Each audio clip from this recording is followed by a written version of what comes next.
ช่วยบ้านจะสวยเพราะมีวัดดัดนิสัยบ้านกับวัดผลัดกันช่วยยิ่งอวยชัยถ้าขัดกันก็บรรลัยทั้งสองทางเมื่อวัดดีศรีสงฆ์ทำรงศาสตร์ประชาราษฎร์เลื่อมใสได้สรรเสริญพระสงฆ์ดีศรีศาสตร์ราชจำเริญเหมือนชวนเชิญให้ชื่นชมนิยมกันวัดจะร้างช่วยกันสร้างอย่าร้างวัดคนเซซัดอย่าซ้ำกรรมของเขาได้ช่วยเหลือเกื้อกูลบุญของเราเด็กยังเยาว์ช่วยพยุงจูงเด็กไปพระต้องนำทำดีเป็นที่ยิ่ง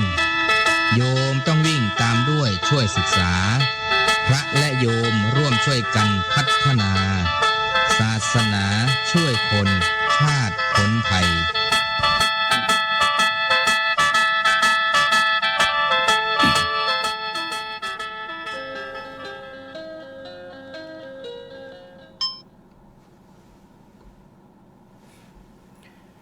ขอความนอบน้อมแด่พระรัตนตรัยขอถวายความเคารพพระเถรานุเถระทุกรูปขอความสุขความเจริญในธรรมจงมีแก่ญาติโยมสาธุชนคนใจบุญทุกท่าน ที่กำลังติดตามรับฟังรายการบอกข่าวชาวพุทธหรือว่ากำลังติดตามรับฟังสถานีวิทยุวัดพิษโสภารามฟังธรรมะกับสาระดีๆ FM 102.75 เมกะเฮิรตซ์ในกำกับของมหาเถระสมาคมสถานีวิทยุวัดพิษโสภารามตั้งอยู่ที่เลขที่43หมู่2ตำบลเก่งเหนืออำเภอเขมราชจังหวัดอุบลราชธานีรหัสไปรษณีย์34170หมายเลขโทรศัพท์0929092554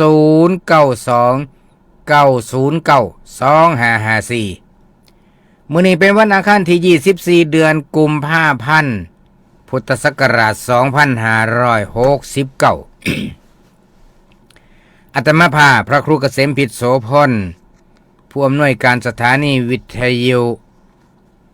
วัดพิษโสภารามผู้ดำเนินรายการบอกข่าวเช้าพุทธมื้อนี้มาทำหน้าที่ดำเนินรายการสดตามปกติก่อนอื่นก็ขออนุโมทนาบุญกับสถานีวิทยุที่รวมลิงก์สัญญาณรายการบอกข่าวเช้าพุทธในมื้อนี้ซึ่งประกอบไปด้วยสถานีวิทยุกระจายเสียงเพื่อการเผยแพร่พระพุทธศาสนาคลื่นสาธุเรดิโอ FM 101 เมกะเฮิรตซ์วัดท่าพระยาจักรหรือว่าวัดช่องลมอำเภออู่ทองจังหวัดสุพรรณบุรีขออนุโมทนาบุญน้ำท่านพระอาจารย์สรายุทธสริสาโรผู้อำนวยการสถานีวิทยุ2สถานีวิทยุกระจายเสียงพระพุทธศาสนาคลื่นเพื่อพระพุทธศาสนา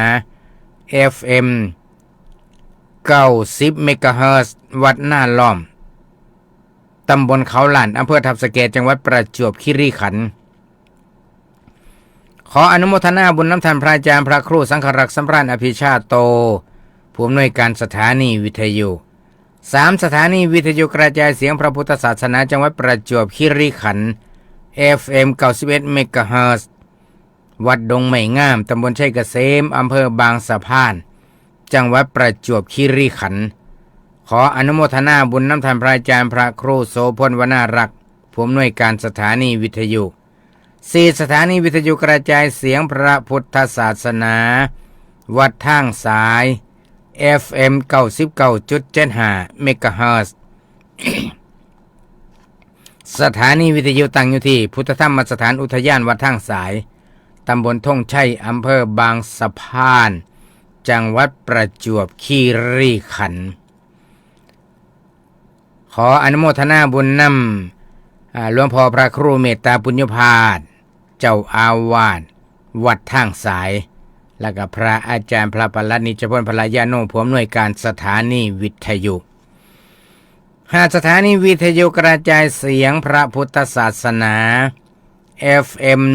100.25 เมกะเฮิรตซ์ วัดราชสัทธาธรรมหรือว่าวัดบ้านไร่ตำบลพระแท่นอำเภอธามากาจังหวัดกาญจนบุรีขออนุโมทนาบุญน้ำคุณพินโยพจน์มงคล ผู้อำนวยการสถานีวิทยุ6สถานีวิทยุกระจายเสียงพระพุทธศาสนาแห่งชาติจังหวัดเลย FM 96.50 เมกะเฮิรตซ์วัดป่าจริยธรรมตำบลนาดอกคำอำเภอนาดวงจังหวัดเลยขออนุโมทนาบุญน้ำทานพระอาจารย์พระครูจริยสารธรรมผู้อำนวยการสถานีวิทยุเจ้าอาวาสวัดป่าจริยธรรม7สถานีวิทยุกระจายเสียงเพื่อพระพุทธศาสนาวัฒนธรรมและสังคม FM 101.75 เมกะเฮิรตซ์วัดศรีอุดมวงศ์บ้านน้อยหน้าตำบลศรีสงครามอำเภอวังสะพุงจังหวัดเลยขออนุโมทนาบุญน้ำทานพระอาจารย์พระครูอุดมวรานุวัตรผู้อำนวยการสถานีวิทยุเจ้าอาวาสวัดศรีอุดมวงศ์8สถานีวิทยุกระจายเสียงส่งเสริมพระพุทธศาสนาการศึกษาและวัฒนธรรมจังหวัดสุพรรณบุรี FM 103.75 เมกะเฮิรตซ์ขออนุโมทนาบุญนำคุณหมอวิวัฒน์จรุเพียรเลิศเภสัชกรผู้ปรุง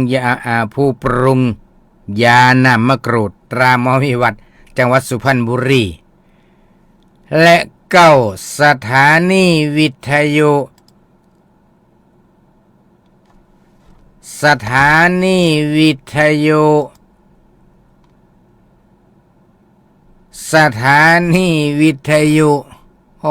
เพิ่นบ่มีสื่อบ่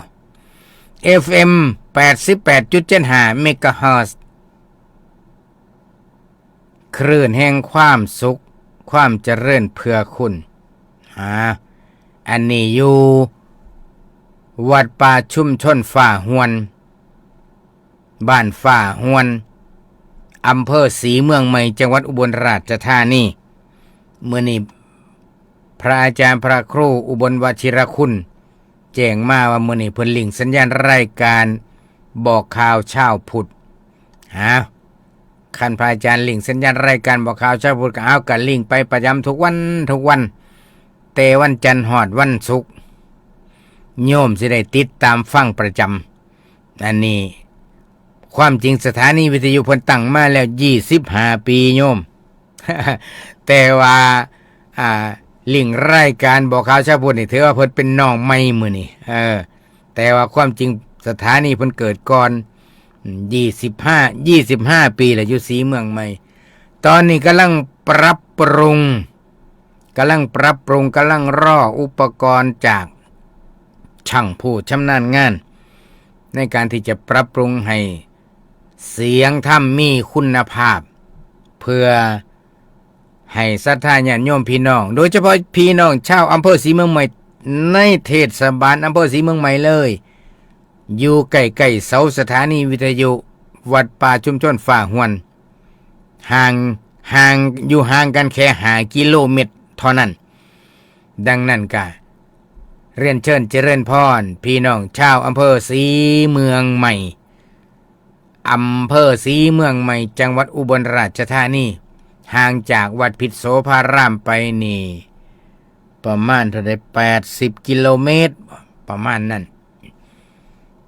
สถานีวิทยุแห่งนี้ก็เอิ้นว่าตั้งแต่เริ่มต้นก่อนหมู่พุ่นละในโซนนี้ทำงานมา25ปีแล้วญาติโยมพี่น้องชาวอำเภอศรีเมืองใหม่ผู้ใดได้ฟังรายการบอกข่าวเช้าพุธอยู่ในขณะนี้ก็อย่าลืมไปเยี่ยมไปยืดข้อซองวัดป่าชุมชนฝ่าหวนเพราะว่าในลำดับต่อไปนี่เพิ่นก็สิมีกิจกรรมบวชสามเณรภาคฤดูร้อนวันที่1 ถึง 10 เมษายนปีนี้นะ ก็แจ้งข่าวเล่าบุญมาให้ศรัทธาญาติโยมสาธุชนทั้งหลายได้ทราบทั่วถึงกันปิดเทอมเปิดธรรมงานบรรพชาสามเณรภาคฤดูร้อนตั้งทุกปีนี่เพิ่นก็สิมีการบวชวันที่1 ถึง 10 เมษายน 2569ผู้ใดมีลูกมีหลาน ก็สนับสนุนส่งเสริมให้ลูกหลานมีโอกาสได้ไปศึกษาเล่าเรียนในเวลาปิดเทอมเพื่อสิได้พัฒนาห หัวจิตหัวใจลูกๆหลานๆเรียนรู้กับพระพุทธศาสนาบ่แม่นว่าลูกหลานติดยาเสพติดแล้วจังเสียวหลวงพ่อ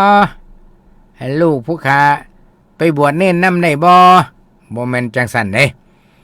คนสิมาบวชอบรมนี่ต้องเป็นคนที่สมบูรณ์เป็นคนสมบูรณ์ทั้งสติทั้งปัญญาบ่ได้เป็นบ้าบ่ได้เป็นใบบ่ได้ติดสิ่งเสพติดบ่ได้ติดยาบ้าบ่ได้ติดเหล้าบ่ได้ติดกาวบ่ได้ติดสิ่งเสพติดเพราะฉะนั้นผู้ที่สิมาบรรพชาเป็นสามเณรภาคฤดูร้อนหรือว่าภาษาคนก็ว่าบวชภาคฤดูร้อนต้องเอาคนที่มีศักยภาพมาบวชเพื่อสิเอาคนมาอบรมศีลอบรมธรรมอบรมจิตอบรมใจต้องเป็นคนมีสติสัมปชัญญะที่สมบูรณ์นะโยมนะ บ่แม่นว่าสิรอให้ลูกหลานติดยาเสพติดมันสิขาพ่อสิขาแม่ขาลูกตีเมียจังสิเอามาบวชไม่ใช่อุปสาได้บวชให้กับถือว่าอุปสาสอบตกคือกัน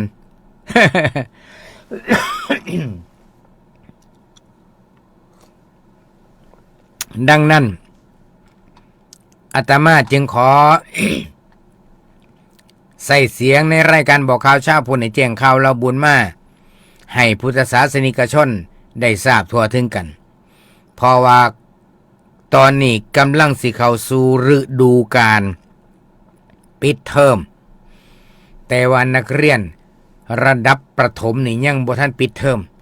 ส่วนมัธยมนี่ปิดเทอมกันไปแล้วไปรับดอกไม้ดอกตอกเสมือนดังรับปริญญาได้ซุมื้อนี่เป็นแฟชั่นตั้งแต่อนุบาล1อนุบาล2พี่ละโยมเอ้ยไปฮอดระดับมหาลัยปอตรีปอโทปอเอกรับดอกไม้คือกันเอาไปมาตอนนี้งานกิจกรรมรับดอกไม้นี่พ่อค้าแม่ขายก็มีงานทำได้ขายดอกไม้ อันนี้เว้าเรื่องบวชสามเณรภาคฤดูร้อนพักไว้ซ้ำนี้ซะก่อนอื่นในมื้อนี้ก็ต้องขอทักทายศรัทธาญาติโยมผู้ที่ติดตามรับฟังอยู่ทางบ้านคุณโยมกรสวยจากกุดเขาปุ่นแช่ให้เรียบร้อยสาธุโมทนาคุณเกษินีจากนนทบุรี แล้วก็เมสัมลีเราเมืองกลางอยู่หน้าตาลนี่เนาะอำเภอหน้าตาล โยมเอื้องพรอัมพาพันธ์จากสุพรรณบุรีเป็นไดน้อมือเดินทางกลับจากวัดพิษโสภารามได้ชิมข้าวหลามบ่บังข้าวหลา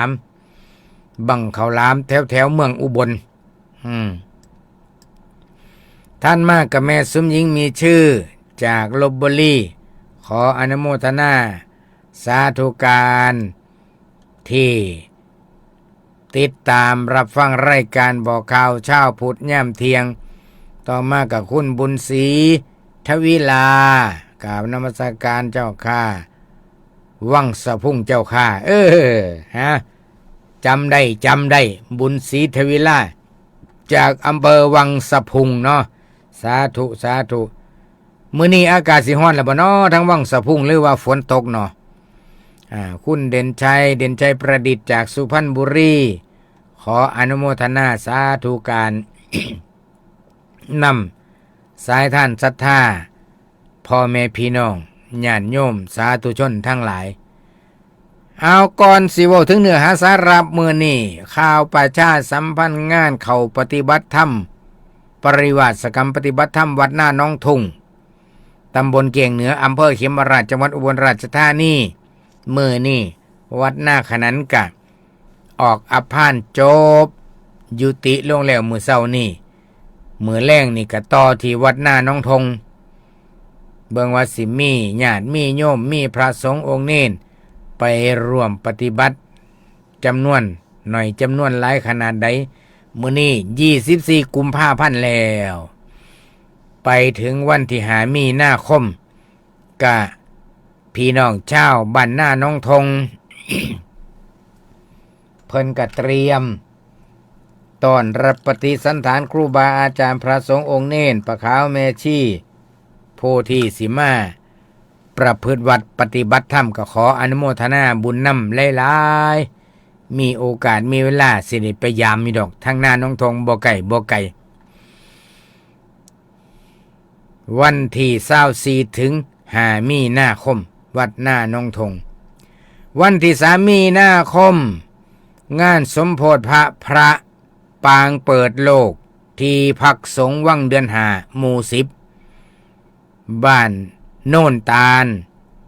ตำบลหน้าตาลอำเภอหน้าตาลจังหวัดอุบลราชธานีสมโภชพระคืนวันอังคารที่3มีนาคม2569แจ้งข่าวเราบุญมาให้สายท่านศรัทธาพ่อแม่พี่น้องญาติโยมสาธุชนทั้งหลายได้ทราบทั่วถึงกันโครงการ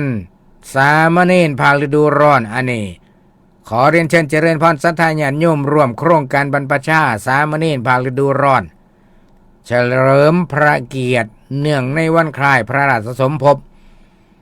สมเด็จพระกนิษฐาธิราชเจ้ากรมสมเด็จพระเทพรัตนราชสุดาสยามบรมราชกุมารีวันที่29มีนาคม2569ถึงวันที่15เมษายน2569ณวัดเขาพระตำบลทับช้างขออภัยตำบลทับข้างอำเภอเขาย้อยจังหวัดเพชรบุรีกะแจ้งข่าวเราบุญผู้ใดมีลูกมีหลานที่สนใจอยากเอาลูกเอาหลานไปบวชไปปฏิบัติปกติกะมี100 รูปทุกปีนะโยมนะอันนี้เป็นโครงการของวัดเขาพระตำบลทับข้างอำเภอเขาย่อยจังหวัดเพชรบุรีกำหนดการเพิ่นก็รับสมัครระหว่างวันที่1ถึง25มีนาคม2569มอบตัวเป็นนาคสามเณรวันเสาร์ที่28มีนาคม2569เวลา 19 นาฬิกาพิธีปลงผมเวลา 13 นาฬิกาพิธีบรรพชาสามเณรวันอาทิตย์ที่29มีนาคม2569เวลา 9 นาฬิกาพิธีลาสิกขาโครงการสามเณรลาสิกขาในวันอังคารที่15เมษายนเป็นมือจบโครงการตั้งแต่เวลา 9 นาฬิกาเป็นต้นไปเริ่มสมัครตั้งแต่วันที่1ถึง25มีนาคม2569รับตั้งแต่อายุ9 ขวบไปถึงอายุ14 ปีเด้ออันนี้โครงการบรรพชาสามเณรภาคฤดูร้อนของวัดเขาพระตำบลทับข้างอำเภอเขาย้อยจังหวัดเพชรบุรีนี่แจ้งข่าวมาเราบุญมาให้ทราบทั่วถึงกันเดือนมีนาคมงานเขาปริวาสกรรมปฏิบัติธรรมประจำจังหวัดประจวบคีรีขันธ์แห่งที่14วัดเกาะยายฉิมตำบลร่อนทองอำเภอบางสะพานจังหวัดประจวบคีรีขันธ์ระหว่างวันที่2มีนาคมถึงวันที่11มีนาคม2569นิมนต์พระสงฆ์เข้าประพฤติวัดปฏิบัติธรรมขอเรียนเชิญเจริญพรอุบาสกอุบาสิกาบวชเนกขัมมะก็ขอเรียนเชิญเจริญพรผู้มีจิตศรัทธารวมเป็นเจ้าภาพถวายภัตตาหารเช้าภัตตาหารเพลถวายน้ำปานะตลอดจนถึงน้ำดื่มแด่พระสงฆ์สามเณรผู้ประพฤติวัดปฏิบัติธรรมก็แจ้งข่าวมาให้ญาติโยมสาธุชนทั้งหลายได้ทราบทั่วถึงกันนะร่วมบุญออนไลน์ได้ที่ธนาคารธกสบัญชีเลขที่0155 ผ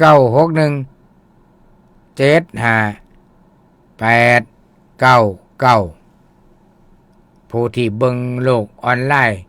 กับเบิ่งในจอแล้วก็จดแคปหน้าจอไว้ก็ได้คันผู้ใดสนใจหมายเลข อันนี้แจ้งข่าวเราบุญมาให้ศรัทธาญาติโยมสาธุชนทั้งหลายได้ทราบทั่วถึงกันแจ้งข่าวมาถึงพี่น้องชาวศรีเมืองใหม่เด้อพี่น้องชาวศรีเมืองใหม่ผู้ใดในนอฟังวิทยุ FM 88.75 เมกะเฮิรตซ์วัดป่าชุมชนฝ่าหวนผู้ใดฟังอยู่กะล่องโทรศัพท์เข้ามารวมรายการแจ้งผลการรับฟังเบิ่งเด้ออำเภอศรีเมืองใหม่หมายเลขโทรศัพท์092 2554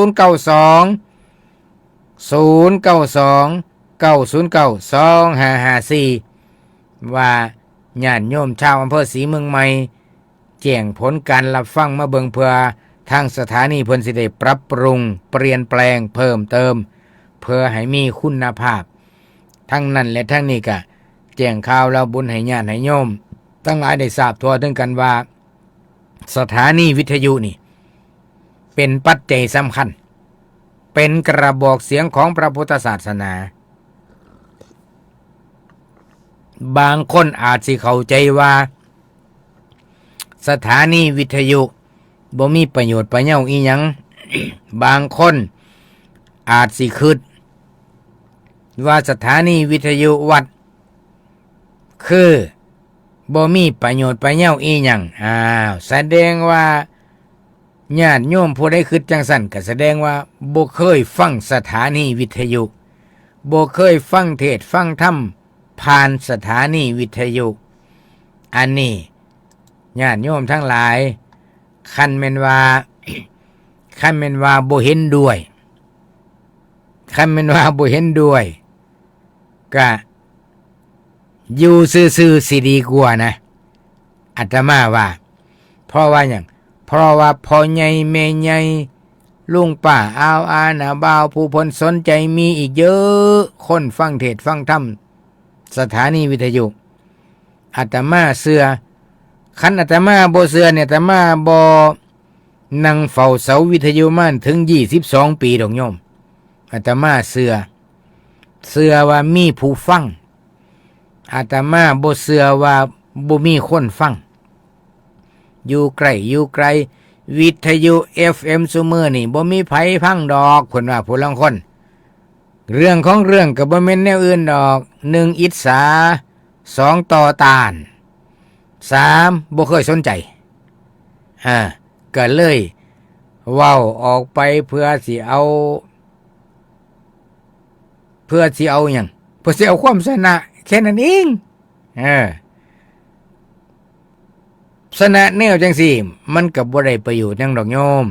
สำหรับผู้คิดนะผู้บ่คิดนั่นอาตมาว่าผู้บ่คิดนั่นสิหลายกว่าซ้ำไป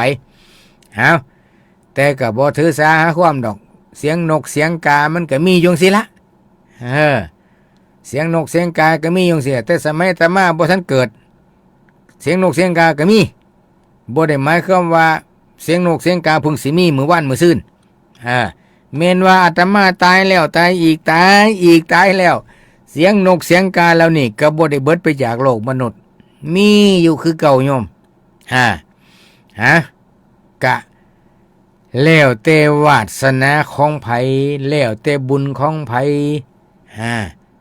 คนเฮาก็มีอยู่2คนเท่านั้นล่ะในโลกมนุษย์นี่1มีคนสัมมาทิฏฐิ2มีคนมิจฉาทิฏฐิก็มีบุญมีบาปแม้นว่าคนเฮาสิบ่เชื่อบาปบ่เชื่อบุญแต่บาปบุญก็บ่ได้สูญหายไปจากจักรวาลอันนี้บ่ได้หายไปจากโลกอันนี้นะโยมล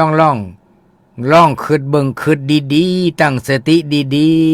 ๆคิดด้วยความใจเป็นกลางเบิ่งบ่ให้เอียงซ้ายบ่ให้เอียงขวาคิดโดยใช้สติสัมปชัญญะลองเบิงว่าสถานีวิทยุนี่เป็นหยังครูบาอาจารย์พระสงฆ์เพิ่นจังได้ดำเนินการ สร้างสถานีวิทยุขึ้นมานี่อ้าวยัง FM 88.75 เมกะเฮิรตซ์นี่วัดป่าชุมชนฟ้าห้วนนี่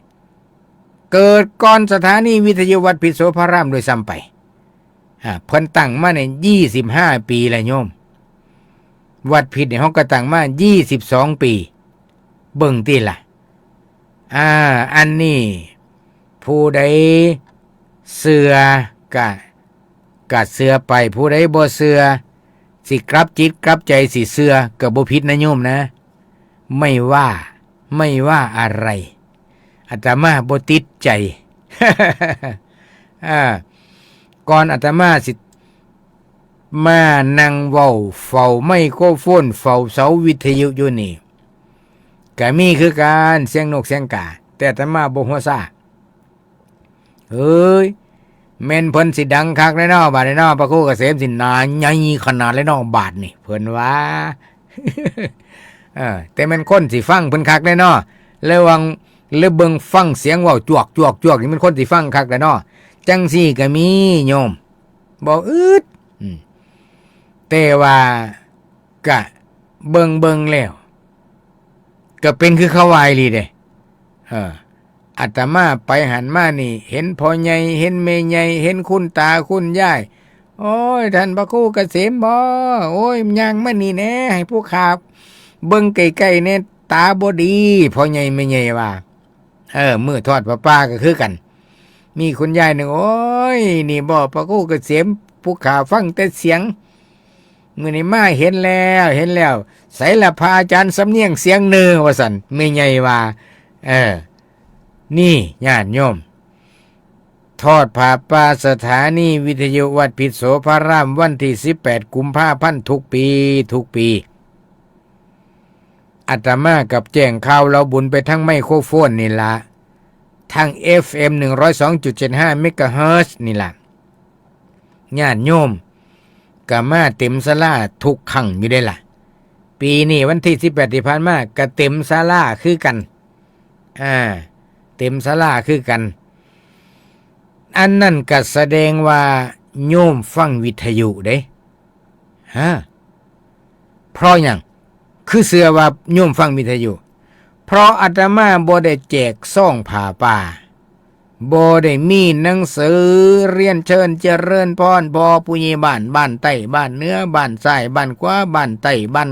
เหนือบ้านไกลอาตมาบ่มีหนังสือไปเลยมีแต่เว้าทางวิทยุอย่างเดียวโยมก็ยังมาเยี่ยมมายามมากินข้าวหอมผ้ามากินปลาหอมถ้วยมากินกล้วยหอมบีปีละเทื่อนี่คันสิเว้าไปแล้วโยมอาตมา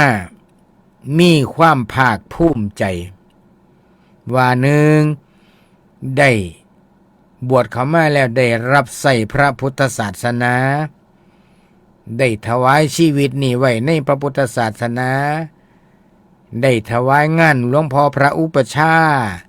ได้ถวายงานพระอาจารย์ที่เพิ่นอบรมสั่งสอนบ่มเพาะมาตั้งแต่มือบวชได้ตอบบุญแทนคุณค่าข้าวค่าน้ำศรัทธาญาติโยมพุทธบริษัท4ที่เพิ่นได้ถวายปัจจัย4มาเป็นเวลา43 ปีโยมทำงานไปบางครั้งก็ท้อบางครั้งก็ท้อแต่ว่าบ่ถอยมีคือกันความคิดเบื่อหน่ายมีคือกันความคิดอยากเลิกอยากหนีอยากปาทิ่มมีคือกันความคิดที่มันบ่เป็นประโยชน์แต่มาใส่สติสัมปชัญญะใคร่ครวญตริตรองเบิ่งแล้วหน้าที่นี้ต้องทำให้ดีที่สุดหลวงพ่อพระอุปชาก็สั่งนักสั่งหนาว่าทำให้ดีทำไม่ดีอย่าทำนี่คือหลวงพ่อสั่งนักสั่งหนาก็เลยมั่นใจญาติโยมอาตมาเชื่อว่ามีคนฟังวิทยุเพราะฉะนั้นเสียงนกเสียงกาโอ้ยบ่เห็นว่าสิมีประโยชน์อีหยังสถานีวิทยุอาตมาบ่เชื่อผู้ใดอยากเว้าไปจนปากสีคุ้งหูอาตมาก็บ่งึด บ่เงึดแท้ๆเพราะอาตมามีศรัทธามีปัญญาใคร่ครวญเบิ่งแล้วมีความอดทนพอเพราะว่าเชื่ออย่างเชื่อในพระธรรมคำสอนทางพระพุทธศาสนาเชื่อในพระธรรมคำสอนของพระพุทธเจ้าเชื่อคำสอนพระอุปชาอาจารย์เชื่อกัลยาณมิตรผู้ที่มีความปรารถนาดีเชื่อญาติเชื่อโยมผู้สนองงานผู้สนับสนุนผู้ทรงผู้เสริมผู้ให้กำลังใจอาตมาเชื่อจังได้ตั้งอกตั้งใจทำงานคันสิเว้าไปแล้วบ่ญาติโยมมาซอยก็หลายคู่หลายคน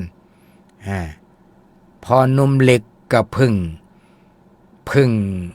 ล่าพักไปวังบกี่วันนี้เองคุณแม่แดงกะเที่ยวมาซอยงานสถานีวิทยุ10 ปีบ่าวเสียงตอดบ่าวเสียงบ่ตอดบ่าวเสียงนั่นบ่าวเสียงนี่โอ้หลายบ่าวโยมเอ้ยลูกศิษย์นั่นแต่ว่าลูกศิษย์ลูกหากะต่อว่ามาแน่อยู่มือทอดผ้าป่าวันที่18โอ้ยพระอาจารย์บ่ถือวันเสาร์อาทิตย์ผมบ่ได้ไปก็มีเสียงสะท้อนมาหลายอยู่โดยเฉพาะลูกศิษย์ลูกหาที่เขาเคยมาจัดรายการอยู่สถานีได้ไปเป็นดิบเป็นดีก็เยอะแยะได้ไปเป็นเฒ่าแก่นายห้างก็เยอะแยะย้อนว่าได้มาฝึกมาซอยงานพระศาสนาได้เสียสละเวลาส่วนตัวได้เสียสละเวลาส่วนครอบครัวมาเพื่ออย่างว่ามาซอยงานหลวงพ่อมาซอยงานหลวงพ่อใหญ่ที่หลวงพ่อเพิ่นอยากให้มีสถานีวิทยุส่งเสียงธรรมกระจายเสียงธรรมไปให้ทั่วโลกตอนนี้อาตมาคิดมึงจะนึงกันโอ้ยคิดเห็นหน้าหลวงพ่อเสียดายว่าช่วงที่หลังจากหลวงพ่อละสังขารจากไปแล้วเฮาก็มีการพัฒนาก้าวหน้าไปตามภาษาก้าวหน้าไปตามเพลงตามหน้าที่ตามยุคตามสมัยตั้งแต่พระเดชพระคุณหลวงพ่อเพิ่นยังอยู่ยังบ่มีระบบออนไลน์โยมยังบ่ทันมีระบบออนไลน์บ่ทันมีการไลฟ์สดเสียดายเพิ่นบ่ได้อยู่เบิ่งแต่ข้าวเพิ่นอยู่เบิ่งนี่เนาะหลวงพ่อสิซื้อวิทยุหน่อยมาฟังญาติโยมมาหาผู้ใดถามละผู้ใดถามว่าฟังอีหยังหลวงพ่อสิเอาวิทยุตัวเพิ่นฟังนั่นยกให้เลยให้เป็นของขวัญเลยผู้ใดถามย่อให้โลดเพิ่นไปซื้อเอาใหม่เนี่ยนี่คือหลวงพ่อเพิ่นเป็นกำลังใจให้ลูกศิษย์ลูกหาที่ทำงานแล้วก็เป็นกำลังใจให้ญาติให้โยมผู้มาหาผู้มากราบไหว้แล้วก็เพิ่นเป็นการแนะนำให้หูจักฟังเทศฟังธรรมนำพร้อมจังว่าอาตมานี่แม่นจังไดก็ตามโลกสิเปลี่ยนแปลงไปฮอดไสก็ตามญาติโยมถ้าหากว่ายังหายใจยังเดินได้ไปให้ได้ยังดื่มน้ำได้ ก็ยังสิทำงานต่อไป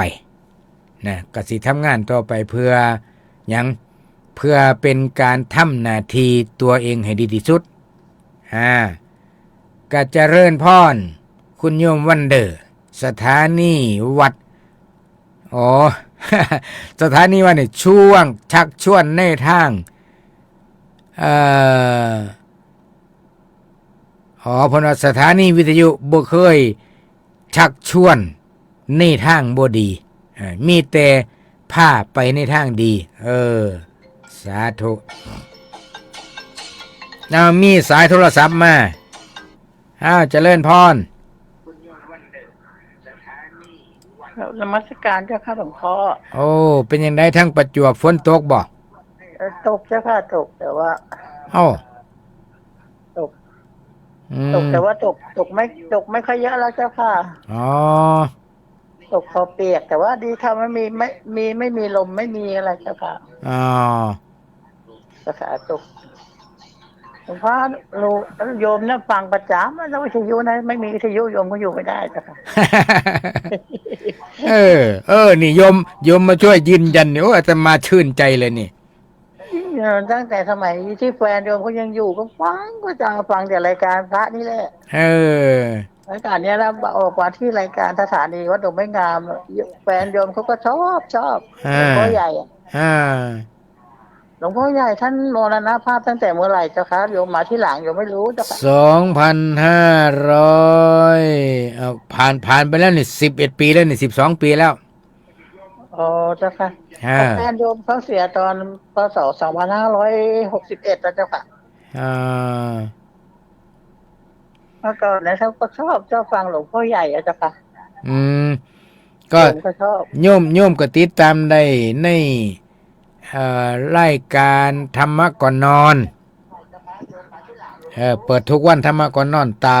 เวลา3 ทุ่มไปอ๋อเจ้าค่ะเราฟังได้จากตรงสถานีของ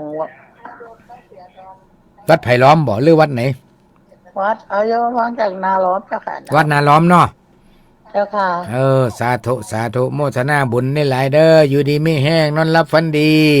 เจ้าค่ะเนี่ยตอนกลางวันโยมก็ฟังจากวิทยุดงไม้งามเจ้าค่ะตอนกลางคืนดงไม้งามปิดโยมก็ฟังนาล้อมต่อเจ้าค่ะนี่โยมทางเมืองนนทบุรีเนี่ยเขาทักทายมาว่าสวัสดีคุณป้าบุญเรือนเขาว่าเนี่ย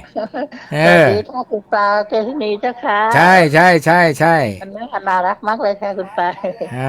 คนธรรมะธรรมโมนั่นนี่อยู่ใกล้ๆวัดหลวงพ่อปัญญาเนี่ยเจ้าค่ะแล้วก็มีคุณขุกสมหญิงอีกคนน่ารักมากเจ้าค่ะใช่แล้วก็คุณเอื้องพรแล้วก็โอ้โยมก็จำเก่งนี่เนาะโยมก็ฟังให้ถ้าคุณสมหญิงนี่ก็จะส่งอะไรต่ออะไรมาให้โยมประจำเลยเจ้าค่ะแม่สมหญิงมีชื่อนี่เจ้าค่ะก็น่ารักมากเจ้าค่ะโอ้ดีนี่แสดงว่าเราได้เป็นญาติทำกันเนี่ยเพราะฟังวิทยุใช่ไหมเจ้าค่ะเนี่ยที่รู้จักเพราะฟังวิทยุนี่แหละเจ้าค่ะนี่ไผว่าวิทยุบ่เห็นว่าสิมีประโยชน์ไผกล้าเว้าว่าอย่าไปเชื่อเจ้าค่ะมันเป็นไปไม่ได้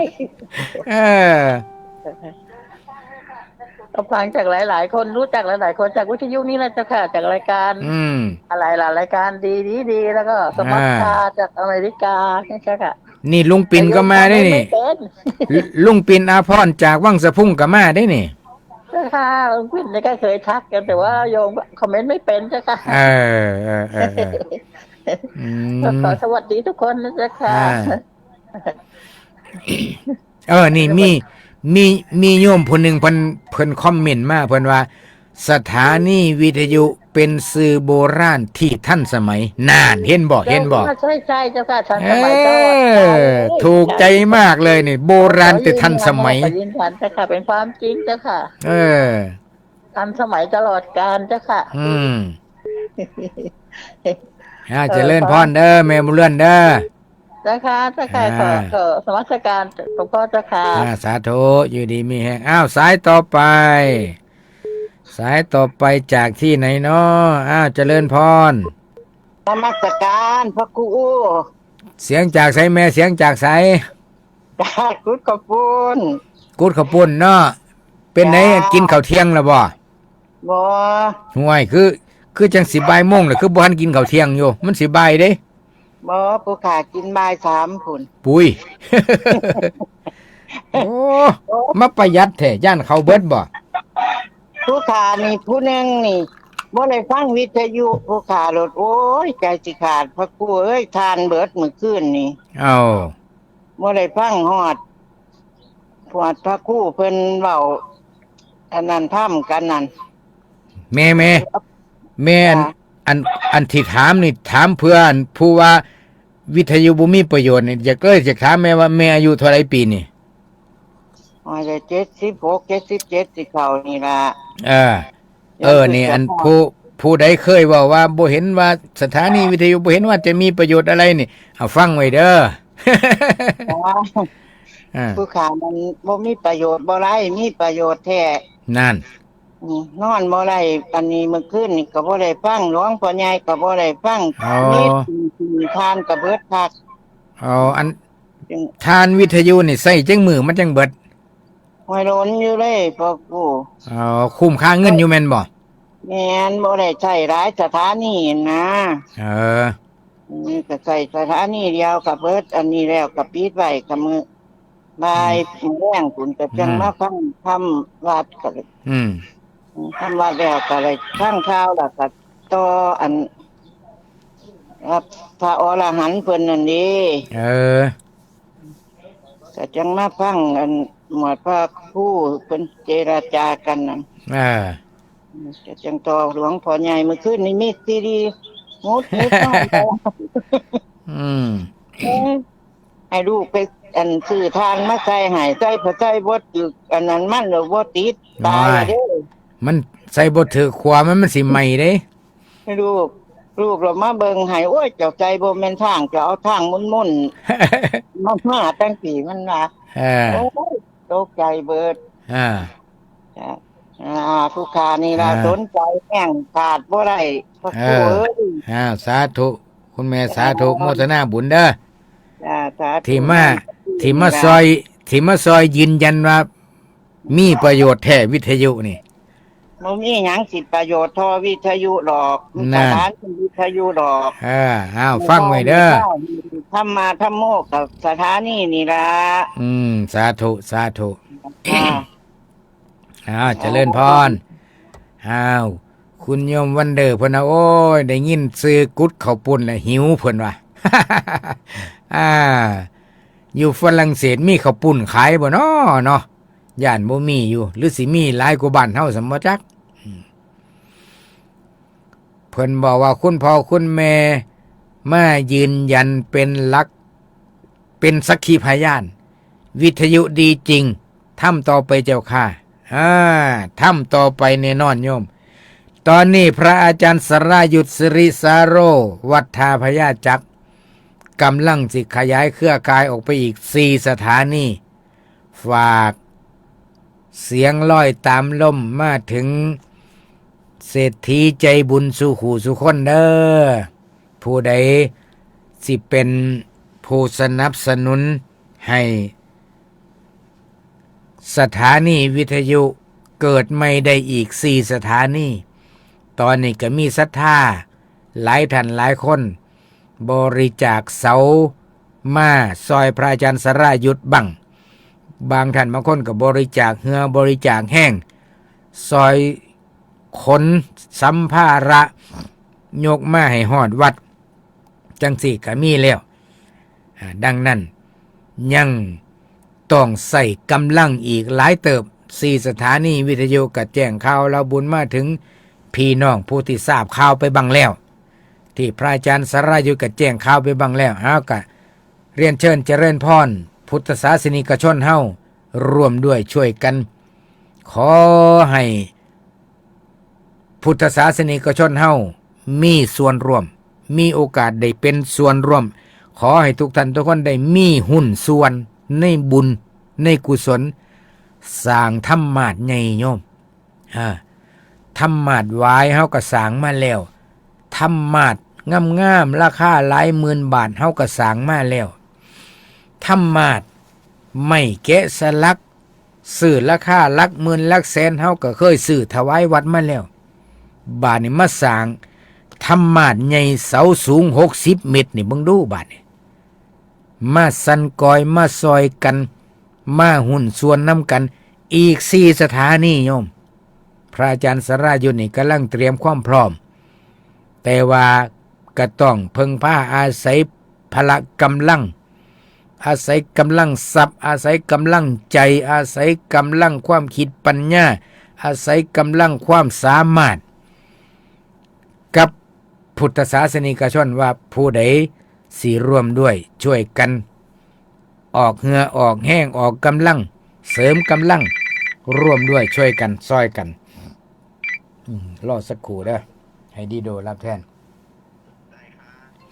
เพราะฉะนั้นสายโทรศัพท์มาพอดีเจริญพรกราบนมัสการค่ะหน่อยโทษจากอำเภอใดนอตำบลหนองท่าไก่ๆนี่ค่ะหน่อยอ๋อโดยการที่ว่าฟังวิทยุอันอยู่เดี๋ยวโยมอยู่ห่างๆวิทยุอยู่ออกห่างๆวิทยุเสียงมันสะท้อนโดยว่าแต่ในฟังในโทรศัพท์โดยว่าต่อบ้านผู้ขาเนี่ยมี3เครื่องโอ้มีเสียงหน้าเครื่องนึงมีในบอนเครื่องนึงบอนอยู่นอกอีกเครื่องนึงพ่อบ้านผู้ขานอนหน้านี่บ่ได้ขาดเลยค่ะหลวงพ่อใหญ่พอดีพระครูเพิ่นสนทนากันแนมมื้อแลงแล้วเพิ่นก็ต่อ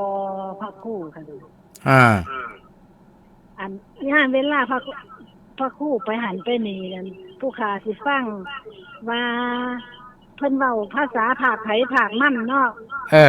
พระครูนี่ก็เว้าภาษาอีสานนี่โอ้ยแต่มันสะใจค่ะล่ะมันไผภาคมันเป็นยังไงคือว่าสะใจเว้าลาวอีสานนี่แหล้วจวดมันถึงใจบ่โดยผู้ขาว่าโอ้ยแต่มันอีสานบ้านเฮาคักเนาะผู้ขาว่าบ่ต้องไปอายหมู่แม่นบ่ภาคไผภาคเพิ่นอันย่านพระครูไปเมืองเลยจังซี่ผู้ขาก็ฟังได้ผู้ขาบ่ได้โทรเขานั่นนะบ่ค่อยโทรผู้ขาหันฟังเดี๋ยวนี้ก็อยู่เถียงนาเดี๋ยวนี้กินข้าวเที่ยงยังเขาว่ากินวังสวยๆนี่ยังบ่ทันอยากพวกผู้ขานี่ฟังประจำเลยค่ะดอยสาธุโมทนาที่แจ้งผลการรับฟังให้ทราบเด้อขอโมทนาอนุโมทนาบุญนำหลายๆเด้อสาธุอันนี้จากตำบลหนองนกท่าอำเภอเขมราชทางผู้ย่อเนี่ยค่ะข้างผู้ย่อเนาะเจริญพรเปิดสถานีวิทยุธรรมะให้ฟัง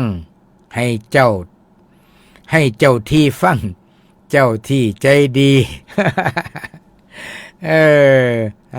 โยมวันเดอร์พุ่นแซวมานี่แหละญาติโยมทั้งหลายกล่าวเป็นว่า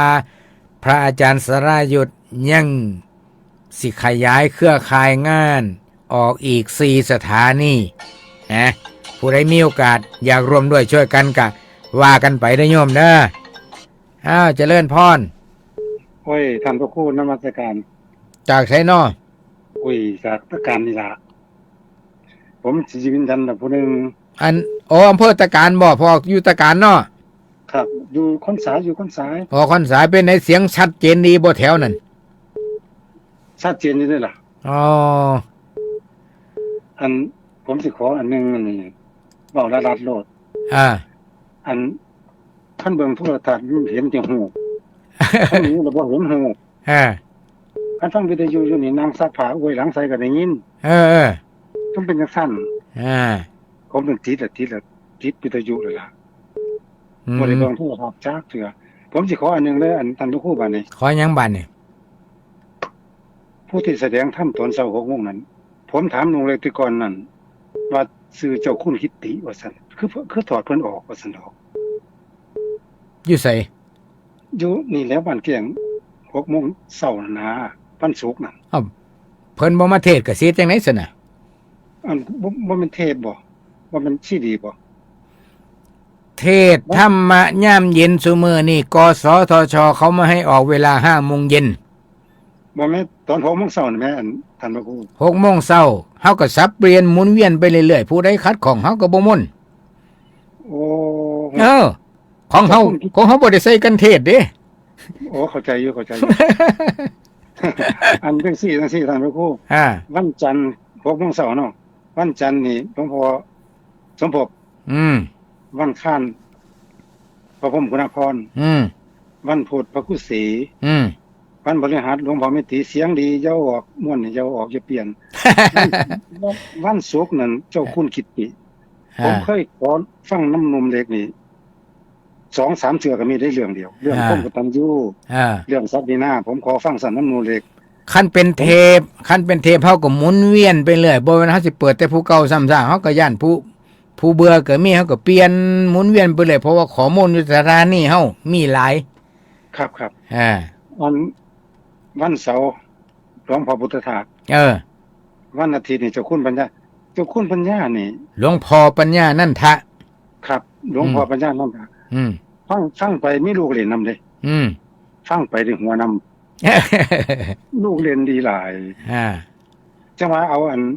เจ้าคุณกิตติลบเข้ามาอีกในท่านพระครูเจ้าคุณกิตติผมฟังนำเลยว่าอันนี้บ่คุ้นหูอยู่นี่บ่ฮู้จักเจ้าคุณกิตติชื่อบ่ได้อันนุ่มเล็กเด้อันผมเคยขอฟังน้ำนุ่มเล็กเคยมีแต่เทปหลวงพ่อกิตติวุฒโธเท่านั้นมันนั่นผมเหมือนเจ้าคุณบ่แม่นเจ้าคุณกิตติอันนั้นเดี๋ยวสิหาช่องว่างเปิดให้ฟังดอกวันศุกร์ตอนเช้าผมฟังดนตรี5:00 นพุ่นเด้6 โมงผมก็ต่อเลยโลดขอบใจหลายๆฮู้จักแล้วบัดหลวงพ่อกิตติวุฒโธเด้อจื้อไว้เด้อครับหลวงพ่อกิตติวุฒโธผมสิบอกให้ฟังตอนผมขอฟังนุ่มเล็กมันจัดรายการ 2:00 นนี่ผมสิบอกไว้เลยมื้อเช้านี่นวลไปในเรื่องนุ่มเล็กมื้อเช้าวันศุกร์นี่เอาหลวงพ่อกิตตินั่นล่ะผมว่าผมขอฟัง2 เทื่อ 3 เทื่อได้แต่ละเรื่องนี่แต่มันเว้าดีหลายท่านพระครูเพิ่นเว้าดีเบิดทุกองค์น่ะแต่ว่าเฮาสิมักองค์ไหนเท่านั้นน่ะแม่นที่หลวงพ่อปัญญานี่ก็โอ้ช่องตัวน้ำหัวไปนำลูกได้ดีหลายขอบใจหลายๆเด้อรับทราบแล้วรับทราบขอโมทนาหลายๆแต่อันเจ้าคุณปัญญานี่มีลูกเล่นกันแล้วกับลุงอันเจ้าท่านพระครูนี่มีลูกเล่นคือกันท่านพระครูก็ได้ผมฟังไปผมหัวอยู่ผู้เดียวอยู่ซื่อๆเอาอาตมากับลูกศิษย์หลวงพ่อปัญญาคือกันนมัสการทำให้คุณนมัสการอยู่ดีไม่แห้งนี่คือรายการบอกข่าวชาวพุทธย่ำเที่ยงวันอังคารมีสายสุดท้ายบ่อนเจริญพรครับนมัสการครับสายสุดท้ายว่าเกือบบ่ได้ฟังแล้วเนาะนมัสการจ้าฟ้าเว้าสิเบิดเวลาจากแกงให้จ้าไม่แดงแกงให้ค่ะแกงให้อำเภอนาตาลจ้าอำเภอนาตาลจ้าโอ้เสียงสัญญาณชัดดีบ่แถวนั้นดีจ้าดีตลอดเลยจ้าฟังตั้งแต่ตี 5 จนฮอด 4 ทุ่มทุกมื้อบ่เคยโทษจักเที่ยอันนี้ครั้งแรกจ้านี่โอ้ยเฉพาะข่อยเป็นฮ้อนๆหนาวครั้งแรกในชีวิตเลยที่โทษแต่ว่าบ่กล้าโทษจ้าโอ้ดีขอบใจหลายๆที่แจ้งข่าวมาให้ทราบผลการฟังจ้ากลางคืนจะดีกลางเว้นจะดีจนรับปะลังเที่ยก็ได้จ้าโมทนาขอบใจหลายๆเด้อจ้ามื้อหน้าจังโทรมาใหม่เด้อจ้าสาธุเอาเป็นว่ามื้อนี้รายการบอกข่าวชาวพุทธเบิดเวลาขอให้ผู้ฟังอยู่ดีไม่แห้งสุขกายสุขใจสู่ขู่สู่คนขอเจริญพร